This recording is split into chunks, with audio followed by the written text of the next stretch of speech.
আসসালামু আলাইকুম। আমি আজকে করব টমেটো দিয়ে ছোট ছোট এইগুলি টমেটো দিয়ে স্যামন মাছের কাটা দিয়ে একটা টক রান্না করব মজাদার। আমি এখানে কি কি উপকরণ দিয়ে রান্না করব বলি। এখানে ছোট ছোট টমেটো, লবণ, স্যামন মাছের কাটা, আর এখানে আমি আদা এবং রসুন পেস্ট রেখেছি। আর এখানে আমার মশলাগুলি ধনিয়া, হলুদ গুঁড়া, মরিচ গুঁড়া এবং জিরা গুঁড়া। আর এখানে কয়েকটা কাঁচামরিচ লাগবে।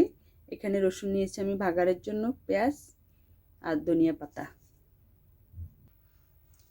এখানে আমি এই মাছের কাঁটাগুলির সাথে লবণ, হলুদ এবং মরিচ গুঁড়া দিয়ে মাখিয়ে নিব। আপনি চাইলে যে কোনো মাছের কাঁটা এবং মাথা দিয়েও করতে পারেন। মাছ এভাবে আমি তেলে ভেজে নেব মাছগুলিকে।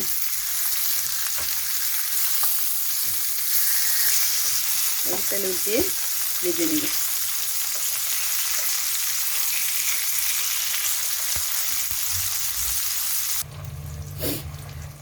এখানে একটি পাতিলে আমি টমেটোগুলি কেটে নিয়েছি। এখন আমি চুলায় আগুন ধরিয়ে দিব ছোট ছোট করে, এগুলি সেদ্ধর জন্য। এখন সাথে পানি দিয়ে দিব। এখন পানির সাথে আমি পেঁয়াজ এবং কাঁচামরিচ দিব, সাথে দিয়ে দিব পরিমাণ অনুযায়ী লবণ এবং আদা রসুন পেস্ট।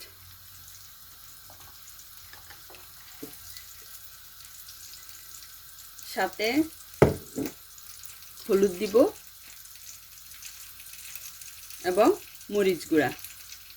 হলুদ এবং মরিচ গুঁড়া দিয়ে মোটামুটি সবগুলি উপকরণ দিয়ে আমি এইভাবে নেড়ে ঢাকনা দিয়ে কিছুক্ষণ অপেক্ষা করব সেদ্ধর জন্য। ঢাকনাটা সরিয়ে নিচ্ছি। আমি এখন একটু ভালোভাবে নেড়ে নিব। আমার একটা প্রায় সিদ্ধ হয়ে এসেছে।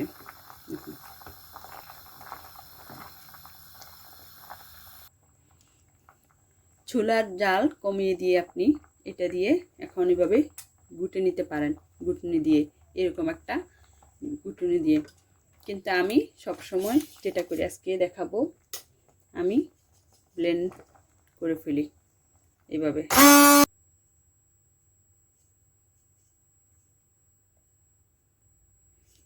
দেখুন একেবারে মিহি হয়ে গেছে। আমি এইভাবে করি বাচ্চাদের জন্য, কারণ বাচ্চারা খেতে পছন্দ করে। টমেটোর উপরে যেই চামড়া বা আঁশ বলেন যেটা থাকে, একটা পাতলা আবরণ, সেটা বাচ্চাদের মুখে খাওয়ার সময় পড়লে বাচ্চারা পছন্দ করে না। তাই আমি এভাবে করে দেই, বাচ্চারা খুব পছন্দ করে। আমি এখন ভাজা মাছের পিসগুলি, পিস না ঠিক কাটা, মাঝখানের কাটা স্যালমন মাছের কাটাগুলি এখানে দিয়ে দিব। এক একে সবগুলি পিস এখানে দিয়ে দিব।